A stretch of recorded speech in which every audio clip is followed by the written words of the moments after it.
Indignación entre o sector pesqueiro tras a aprobación dos plans de ordenación do espazo mariño por parte do Goberno Central. O documento reserva 2.688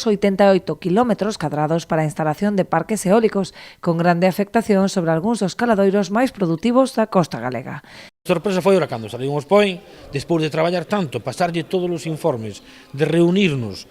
cos diputados, cos parlamentarios, fomos ao Congreso dos Diputados a Madrid, reunimos co Miteco, reunimos co IAO, reunimos con todo o mundo mostraba o seu apoio, e a nosa sorpresa é que agora, cando presentamos POEN, casi o 50% ou 49,9% do territorio que España marca para mostrar e poñer a eólica marina nos pertenece a Galicia, non? A Galicia que por encima que somos a flota máis importante de Galicia, de España e de Europa en pesca, somos a plataforma máis pequena que temos, por encima de ter tanta flota, temos a plataforma máis pequena, os caladeros máis importantes e os mellores caladeros solamente na parte norte ortegal, entre nós, entre Galicia e Asturias, onde se van a colocar os POEN, ou onde se colocaron, máis ben dito, pois é onde nos collen os nosos bancos, que son 300 bancos onde nós faenamos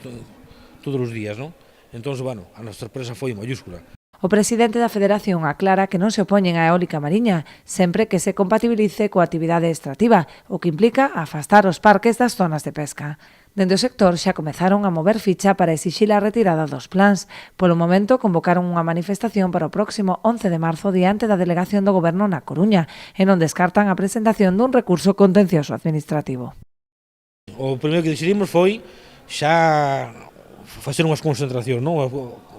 Para mostrar o noso rechazo. A primeira vai a facer o día 11 en Coruña, diante da delegación do Goberno, para a semana seguinte, o día 18, faceremos en Asturias, en Oviedo, diante da delegación do Goberno tamén, e, bueno, o que decidimos tamén foi xa non ter ningún trato, ninguna forma de mediar con Transición Ecológica nin Comiteco, hasta que se retiren estes POEN, ou polo menos hasta que se paralice un pouco isto, non?